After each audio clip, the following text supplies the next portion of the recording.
Good afternoon. Welcome to this installation of the Women's Voices Now Film Festival. We are so excited to be here today for this industry chat. We are joined by two dynamic, amazing women from the industry who are here to have a really important conversation about what it looks like to maintain and build safe set standards in support of people who have been impacted by sexual violence, and to protect against the potential for sexual violence or harassment to become a dynamic on the set. So today we're joined by two brilliant people in the film industry, one filmmaker, Sarah Moshman, who will be leading our Q&A, and Esmé Bianco, who is an actress and the founder of the Visionary Survivors Creative Fund, which we'll learn more about today. Before we get started, before I share their bios and do a proper introduction of these two powerhouses, I just want to share that we are in the second week of this film festival, which takes place entirely online. We have an amazing collection of 39 films in this festival, representing over 22 countries from around the world. Every one of these films is centered on the theme of women's rights, women's stories, the struggles and the challenges that women and girls uniquely face as they advocate for themselves and for their communities. We have a really amazing global look at these stories this year, and we're just so grateful to the many filmmakers who've made this possible, to members of our previewer and jury committee who are helping us wade through all of these films that we receive each year and make those tough decisions on which films will end up winning our awards and prizes.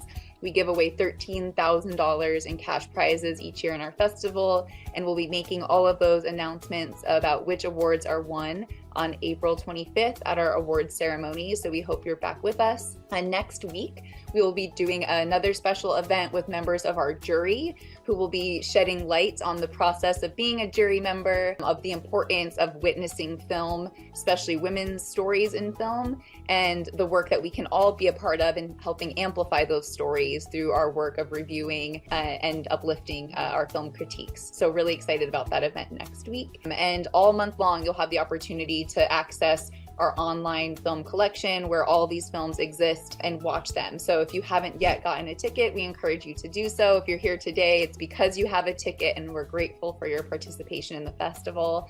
And without much further ado, I'm going to get us started with today's very important conversation on safe set standards. So I'm going to introduce first our moderator of the discussion today. We have with us somebody who's been with us in festival past, Sarah Moshman, who is a director and an Emmy award-winning filmmaker whose exceptional storytelling has captivated and inspired audiences globally. Her commitment to storytelling as a tool for social change has earned her numerous accolades, and her work continues to motivate audiences worldwide. We also know Sarah as a director of our summer program, Girls' Voices Now, where she helps our youth filmmakers connect their stories of social impact to the bigger world around them and tell those stories through film in a very fast 4 or 5 week program each summer with us. So we're grateful for Sarah's involvement and support of our many programs. Sarah will be interviewing Esmé Bianco today, who we're so thrilled to have with us. Esmé is a British actress best known for her work in the acclaimed series Game of Thrones, The Magicians, and Supergirl. But beyond her successful acting career, Esmé is a talented poet, a former lingerie model, a celebrated performer, and most importantly, a fierce advocate for survivors of domestic violence and sexual assault.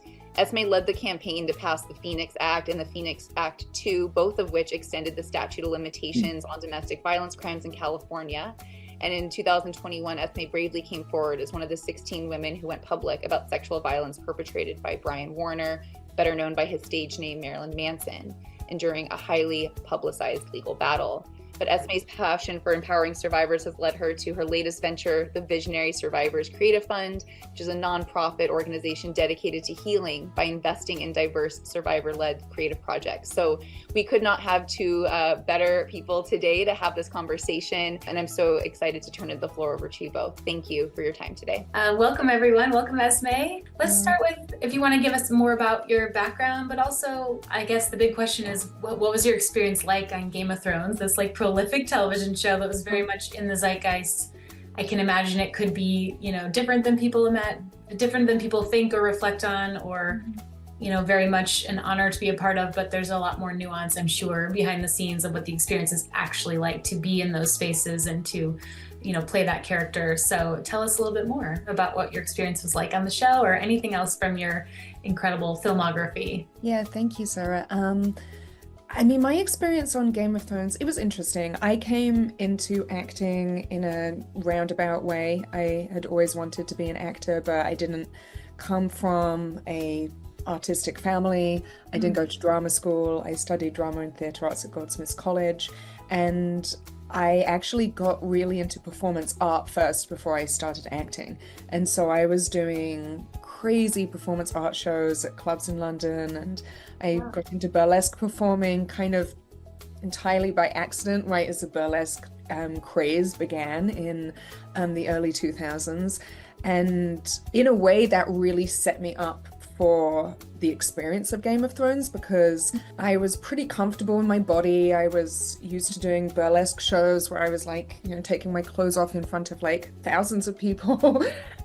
So I had this certain level of confidence, which, I mean, I certainly know it would have been very challenging for me to have done Game of Thrones without that background. At the same time, I also think that, I guess, like my level of normal, like what was normal to me was probably very, very drastically different than the average actress. So when I actually auditioned for Game of Thrones, I had to audition in my underwear because they wanted to make sure that I would be comfortable on set, really wearing next to nothing. I, in fact, wore nothing for the majority of the show. And that experience, I was lingerie modeling at the time as well. So I was used to going to castings in my underwear. So it didn't seem weird. Now I'm saying it out loud, and in hindsight, really strange. But this was before the days of intimacy coordinators. This was before really any of those safeguards. And so I think I came into it with a certain level of comfort and confidence that certainly helped. My experience being a fairly enjoyable one. And I also had I had acting experience before that, but I had really no basis of comparison of what it was to do intimate scenes on set. So I was like, okay, well, I guess this is just normal. For the most part, the experience was fine. Like I felt like pretty respected most of the time. I felt like my boundaries were, honored, but it was challenging because we had to figure it out without the help of anybody, really. So I remember having scenes with Alfie Allen where we were just like, they were like, okay, we're doing a closed set and we'll do a rehearsal. But we were rehearsing still in front of, a closed set. You've still got like an awful lot of people there. Like a lot of men usually. There's still a lot of people on set on a closed set. And when you're figuring out like a scene where you're having like a very full-blown sex scene, totally naked, that's like a lot to ask of two actors who, I mean, me and Alfie kind of luckily had hung out a bit and kind of knew each other. And the whole of the cast of Game of Thrones was really, like fairly supportive. It was like, especially in those early days when everyone's like so excited and it was new. How can filmmakers make actors feel more comfortable? I mean, intimacy coordinators are an important safeguard, and it makes me think of what's her name, Mikey Madison, who just won for Anora, and they offered her an intimacy coordinator. She turned it down, and there was some, people talking about, well, it shouldn't be something that you even can turn down. It should be just a person that is required to be there as a safeguard.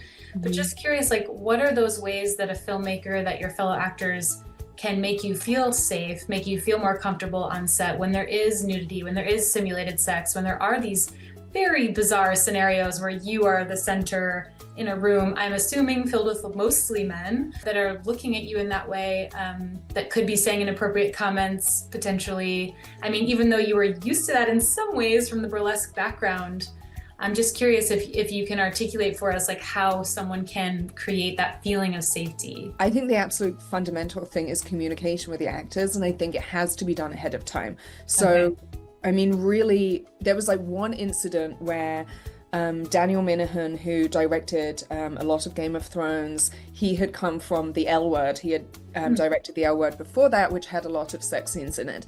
And so even though he didn't hire an intimacy coordinator, I don't even know if they were around at that time, he recognized that one of the scenes I had with another woman, which became known as the sex position scene. It's like how that whole phrase was coined after this one particular scene where I'm having a long conversation with Littlefinger while engaging in this really explicit scene.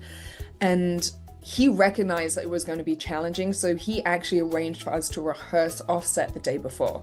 And it was so helpful, and I felt so respected and just so much more confident going into it, because he was like, okay, this is how we're basically going to mime it, so it looks like things are happening aren't actually happening, and just gave us that breathing room to talk about it and be fully clothed and have like a human conversation about it that wasn't under the pressure of like, we've got like, 3 pages or whatever to get through and like let go.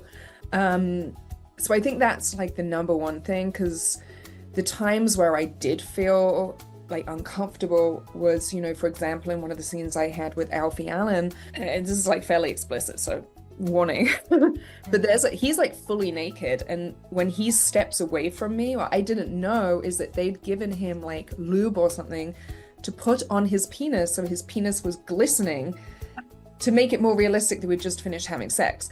And I didn't know that that was happening. And even though it wasn't happening to me and it wasn't my body part, it was his body part. And I mean, Lord only knows if he was uncomfortable with it. He seemed pretty embarrassed. But that like little detail that to me, I didn't know that they had done. I didn't know was happening. And weirdly, that to me was the most uncomfortable part of the whole thing. I was like, oh my God, this like little thing that nobody thought to tell me because it wasn't happening to my body and was probably not considered relevant to me. But it's incredibly relevant. You could have thought that was some physiological reaction to what was happening in his body. Yeah, that's really threw me. And so I just think that level of communication where it's like everybody knows what's going on set at all times is really important. And I have a lot of strong feelings as well about nudity waivers, which oftentimes actors are expected to sign, oftentimes like on the day of shooting. And oftentimes those nudity waivers include clauses that they can shoot additional material with body doubles that would make it look like you had engaged in more explicit activity than perhaps you had.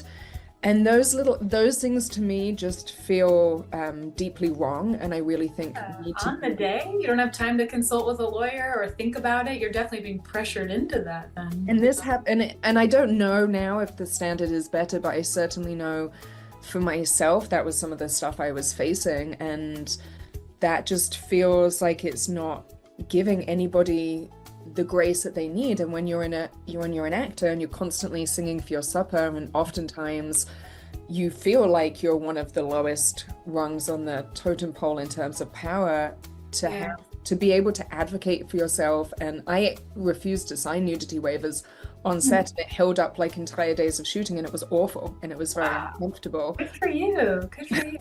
Yeah, I mean, it's like, they say, I was just listening to the podcast about like being an inconvenient woman. I love that. Like you stood for yourself, and it was inconvenient to other people, but you stood your ground because you know that you're going to be the one that has to pay for that for years to come if you do something that you're uncomfortable with. How is it an added layer, I would imagine, to be a survivor as well of sexual assault in these situations? How do you compartmentalize psychologically? You're very much simulating these sex acts, and your body probably doesn't know the difference between acting and being in real life. So just if you don't mind sharing how you navigate these choppy waters of being a survivor while also being in a very sexual situation with people watching. I mean, that just seems like almost exposure therapy. I don't know. How do you navigate that? Right, it's a really good question. I think that one of the things in my own experience with Game of Thrones that I suppose helped me get through it was at that time I hadn't actually self-identified as a survivor. I still hadn't really, in fact I hadn't at all named what had happened to me as abuse. I hadn't started unpacking it. I think that I was probably dissociative for a lot of it. There were certainly scenes, and it wasn't even the sex scenes so much, but there were some of the scenes that were more violent scenes, which now looking back, like I remember like one particular day in which I have a scene where I have to like beat another woman, and I look back at that now, and I look back at that day and I'm like, wow, I was like really just like not with it. And I know because every other day I can look back and I can like remember certain details, but that day feels like it was a dream, which is how I always know that I was dissociating. And so I think that for me is like really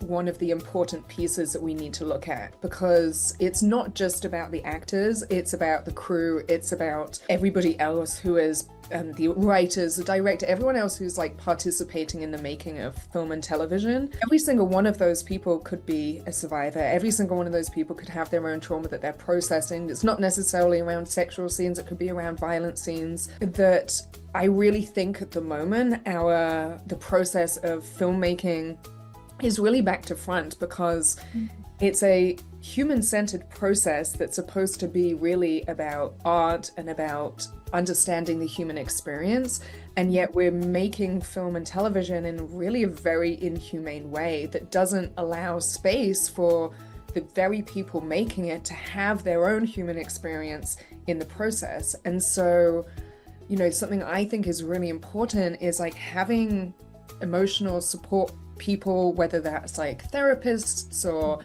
intimacy coordinators, or like, I don't know what necessarily that looks like, who are there to support not just the actors, but the crew as a whole. So that if you're watching a scene of sexual violence, and you might watch that like 20, 30 times in a day, over and over and over again. And does it normalize it? Like, that's awful. Yeah. Exactly. And so that's like not only going to have some effect on the actors taking part in it, but everybody else who's watching that. Right. And, I think it calls into question for me a lot, like and it's something that I grapple with a lot in my work as a consumer, as an actor who took part in a lot of violent, in shows with a lot of violence and a lot of sex and a lot of sexual violence towards women. It's something I grapple with, is like, to what degree do we need to be including that content? How are we dealing with that content in a responsible way? But how are we still also allowing art to be uncensored and to be art, and to that is part of the human experience. So but it is like, what's the function of that scene and who's telling the story? Like, exactly, whose gaze does it exist from? Because to me, it's like, if a survivor, like you care deeply about, if a survivor is the one telling that story, then it comes from a place of like healing and processing pain, potentially reflecting on pain. If it's just a narrative plot device to give a woman a sense of revenge, like it just, it's very hollow in that way, and it just feels gratuitous and unnecessary. Exactly. And I can't watch that stuff. I mean, like, I literally will close my eyes. It's like, the world is scary enough. Why are we then being entertained by sexual violence on top of it? I'm curious if you can help us understand what an intimacy coordinator really does, for those that don't know. And now that it is more of a staple on set, like, how do you work with an intimacy coordinator? Do you find that to be a useful position on set for this exact reason? I can only tell you from having talked to intimacy coordinators, because I've never got to work with them. Oh no! Okay. When I was doing all they seem great. All of the intimacy stuff, they've like, I haven't had to do really any intimacy since they've been brought in, like, as standard. But my understanding is really they sit down and work with the actors and work through, like, in a very methodical way, like, okay, this is what the script says, like, how are we going to choreograph it as carefully as we might choreograph like a fight scene, so that at every given point it's like it's a constant consent is like constantly been asked for and given. And so there's no just like, okay, so you're gonna like, he's gonna whip your clothes. It's not like that kind of, it's like, okay, so how many kisses he's gonna give you? Okay, he's gonna give you like 3 kisses on the cheek, then then you're gonna kiss on the mouth. Are you gonna use tongue? Are you like that to that level? Mechanical. Very mechanical. So everybody knows exactly what is to be expected, because everybody's boundaries are different, and we know that like you might be fine with something and then 5 minutes later you're not, and that's no different as to if you're in an intimate scene in your personal life, you're in an intimate scene on set, because things get triggered, as we know. And you don't necessarily know when those triggers are going to come, but if you know exactly what is happening for every given second in that intimate scene, and then you know, and I know that there's some pushback and people are saying, oh, it takes away the art and it takes away the spontaneity and the naturalness of a performance. But, you know, I think we're all learning that like consent can work in intimate partnerships in a way that we didn't necessarily think it could before. And I don't think that that's any less true. Like we rehearse our lines, we rehearse a fight. Yeah. The blocking of a scene, you rehearse. Blocking of a scene, and we can make it look natural because we're actors. That's what we have to do. We do.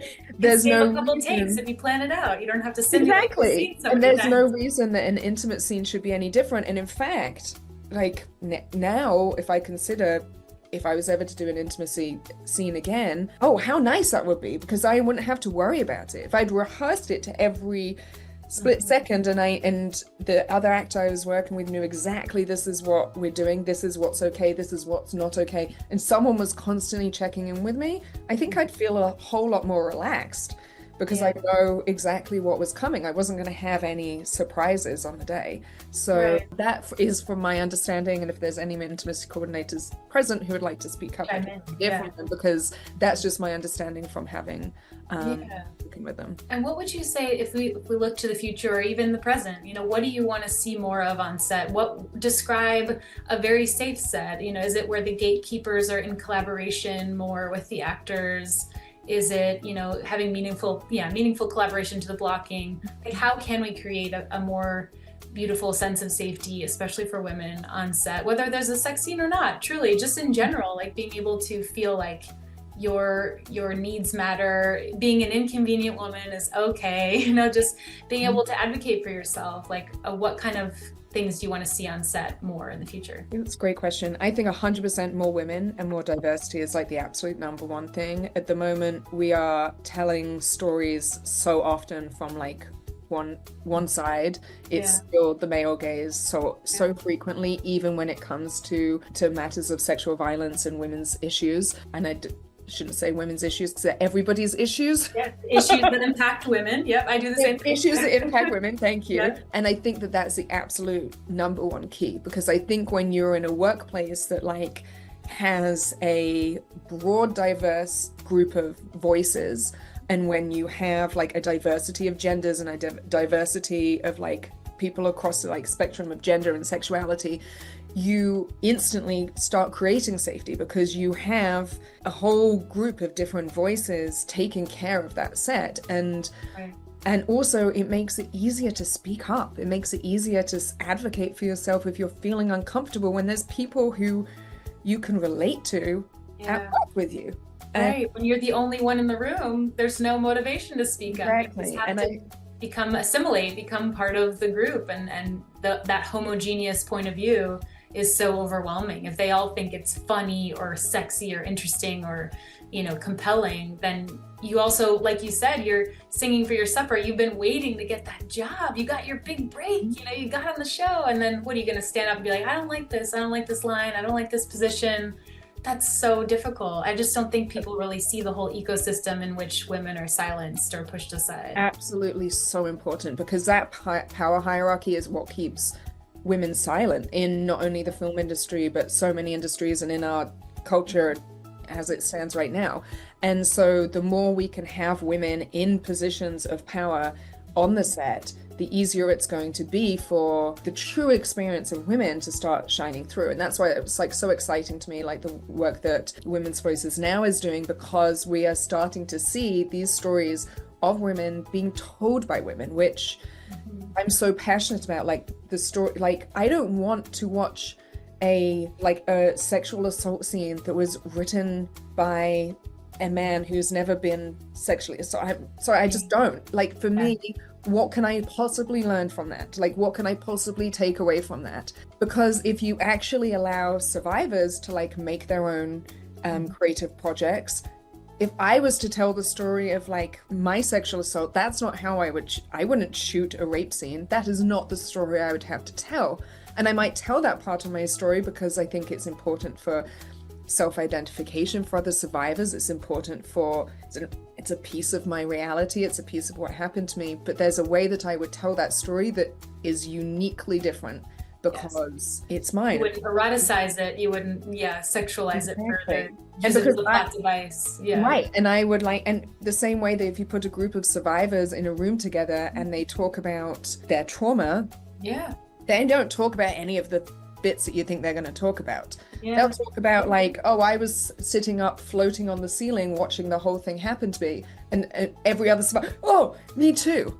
That's the piece that is like, that's when we actually start to really get to the root of the issue and we start to understand it. And to me, it's like, if we're making art, then what's the point of making art if it's not to understand our human experience in a deep, more profound way? And of course there's a place for entertainment in that, but frankly, I'm like really tired of violence against women being entertaining. I'm like, I'm just so done with it. It's the same. Well, and that's all the more reason for your incredible Visionary Survivor Creative Fund. Will you tell us more about that and how someone can apply or be a part of it, or how we can support your work?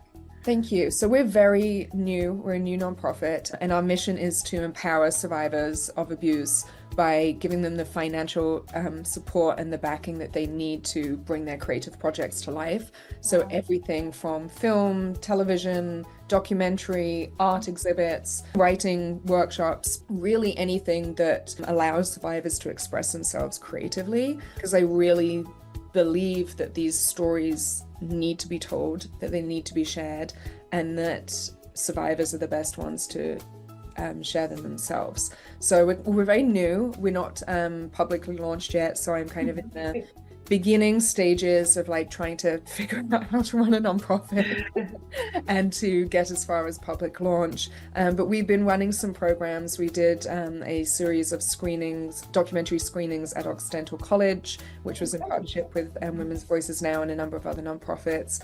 And we've run some writing workshops. We've done some art workshops, and it has been great. And it's been really exciting to talk to not only other people in this space, but other survivors and other artists, to really hear how like vital this is and how needed it is. Because I think so often as survivors, we're expected that if we're going to share our story for the greater good, that we should do it out of an act of great self-sacrifice and relive your trauma over and over again. But because it's the right thing to do, therefore you should just like suck it up and get on with it. And I just seen so many artist survivors I know who are like desperately seeking resources and financial backing to actually bring those stories to a wider audience, who are constantly been told, oh, there's either no space for their story, or, well, just tell your story and you don't need to be paid to do that. Which is, and it really goes together, right? If we don't see these stories represented in an authentic, nuanced way, then our public opinion of what a survivor should act like, should do, why were you wearing the short skirt? I mean, the whole narrative victim blaming is just appalling. But again, if we don't see survivors as full, complex human beings that move through the world, then those things will never, coalesce. So it's such important work. And just curious if anyone has any questions, please let us know. But also, Esmé, just for the young women who are listening, any advice, whether they're aspiring filmmakers or survivors or just people that care deeply about authentic storytelling and want to make social change with their work, what advice would you have for this next generation of creators, especially young women who are hungry to make something, but maybe they don't know if their voice matters yet, or they don't know what story they want to tell? And people like you are creating this amazing pipeline for them to really see themselves in the future. So just curious if you have any advice for budding creators who are listening. Well, I mean, I think I would say just get started, and then you don't need to figure it all out, because I think we can so easily get stuck in our heads with, what should I say? What's anyone going to think if I say it? How should I say it? Is it like my ultimate opinion? Is it like, I think that we can get very stuck in that process. And I think really sometimes you just need to start doing it, and your voice is going to evolve and it's going to change. It's like, I look back on the work I did on Game of Thrones now, and I'm very proud of the work I did. I wouldn't take it back for anything. Would I do it again if that opportunity was presented to me? And would I participate in some of that again? I don't know if I would. I don't know if me now would, but that's okay. Like we're artists, we're humans, we're like changing, our voices are going to change. And I really think that the times where I have so clearly like found who I am and what I want to say is when I just started saying it. Right. And then I've kind of figured it out as I've gone along, because sometimes you don't know, we don't have to come into the process of making art with all of the answers. And I think that that's fine. It's okay for your opinions to change. It's okay for your voice to change. It's okay for your experience to evolve, because surely that's the whole point of being a human and being an artist, is that we change as people through the very making of art, and the making of that art can evolve as we evolve. So I think that's what I'd say, is like, as best you can, just try and just get started. Even if it's like you write for 10 minutes a day, or you make a short film, or you write a poem and you just put it online, or you record a song and you just release that one song. It doesn't have to be a whole album. Just like get started if you can. And then also don't be afraid to ask for what you're worth. There you go. Yes. History expects people to work for nothing, work for forever. free, yes. for possibly their entire careers. Oh my God. Sometimes I'm like, do I just have an expensive hobby? Yeah, exactly. And you know, you're gonna know when you're ready. And if you really like tune in and listen to yourself and trust your own voice, you're gonna know when it's time that you should be getting paid. And you're gonna know when you like deserve a bigger budget. And trust that, like, as best you can, trust that. And it's hard to, especially as women, because there's so many voices out there telling us that you are asking too much, or you're not worth it yet. Don't take up space, be polite. Exactly. You'll be worth it grateful. when X, Y, or Z thing happens. No, you'll know. Like, trust the voice as much as you can. Absolutely. All right, we've got a couple questions here from Araceli.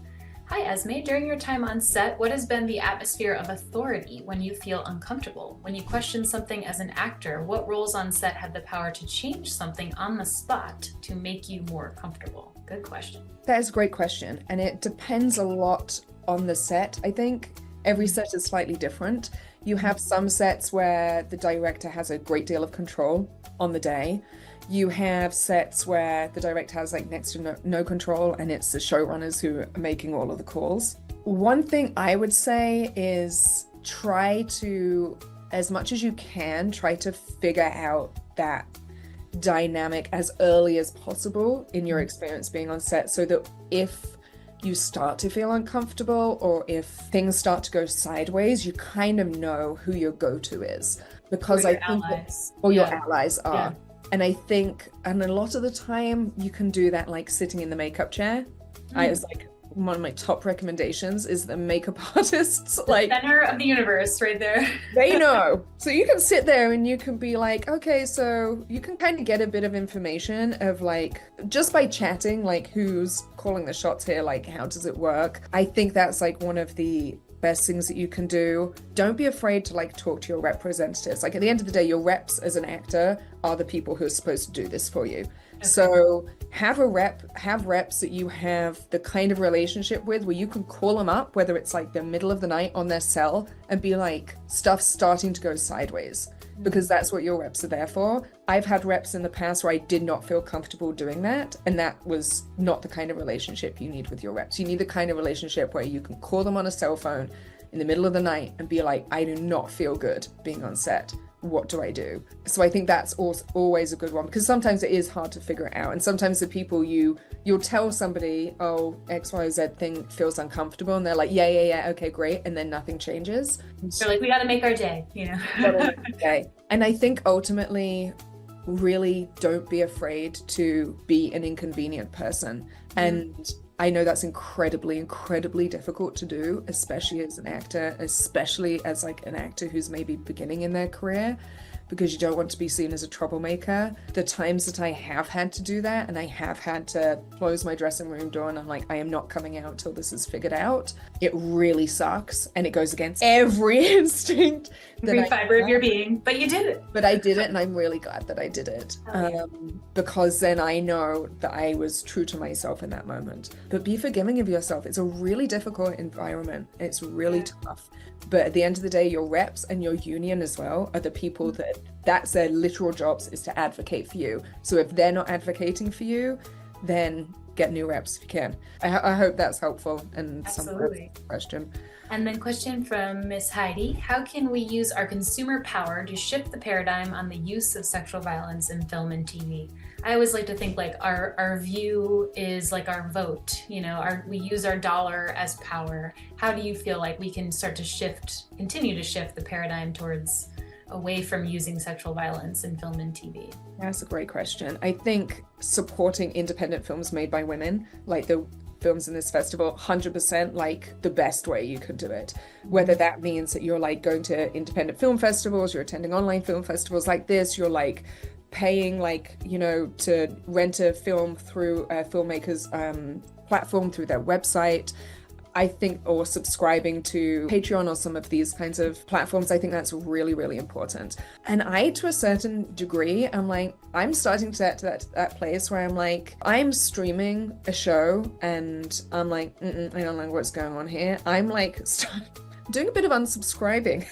I love it. And I think that, you know, it's so difficult because the business model right now with streaming is so bizarre that I think it's challenging. So it's not really like it used to be. It's like, just don't go to the cinema and watch that film. But I do think as consumers, we have more power than we think. So I think that is a good way of doing it. Is like, if you're watching a show and you're like, this just like, there's shows now that like I will watch like the first 2 minutes and I'm like, this is not being told from a viewpoint that resonates with me or that I think is right. Like, I'll sometimes look and I'll just look at the credits and look at who's telling the story. And I'm like, especially with documentaries, that's like a really important one for me. Absolutely. Because, I mean, I could go on all day about the ethics of documentary making, but especially when it comes to the stories of sexual violence. Yeah. A lot of the time I'll look at the credits of like, who's telling this story? And sometimes that's enough for me to not even turn it on, because I'm like, I don't need to see that person's version of this person's experience. Yeah, like that for me is not, it just doesn't feel healthy and it doesn't feel right. So especially when only all consumers were empowered in that way to like look at the credits or to really, well, I think it really comes from, unfortunately I learned it the hard way from like being involved in documentaries that I felt were not being made in an ethical way that was protecting me as a participant. And I think that subjects of documentaries a lot of the time are treated very poorly, like even less actors. We in the doc community, we talk about like continuous consent even when it comes to a release form. Like just because you sign a release form doesn't mean that 2 years later you could change your mind. You know, it's like, especially when you're telling your deepest pain, like there's so much. I'm glad that the conversation is expanding a bit in terms of consent, like, because those release forms, I mean, I'm having people sign them all the time. They're quite extensive. It's like, I have your likeness throughout the universe forever. You know, it's like, whoa. But yeah, absolutely. The ethics of filmmaking are finally kind of coming into question. I think consumers can be smarter about what they're watching and how they're watching it. Is there anything else you want to share with us about what you're working on or how we can support your work? Any calls to action for the audience?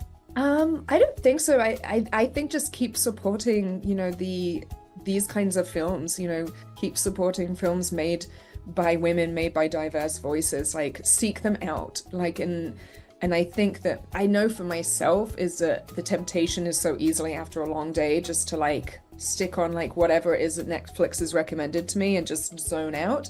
And I definitely think there's space for that, like, of course. But I think at the same time, just starting to be a little bit more intentional, I think, about what it is that we consume and how we're consuming it to a certain degree, because I do think that that has a trickle-down effect, and it might be a slow trickle-down effect and take a long time, but it's a trickle-down nonetheless. And to the people who want to go out there and to make art, just keep making it and just, you know, don't give up. Don't give up. I'm just like get more than ever. And I think exactly, like right now in the world that we're living, the dumpster fire that we're living in is the only thing that's going to save us. Like I really believe is turning to art. Like I think in times like this is when like great things can happen if we just keep plowing ahead and we don't allow the fear to rule us. And so I'm kind of excited for, weirdly enough, great art is going to come out of the progress is not linear. So, yeah,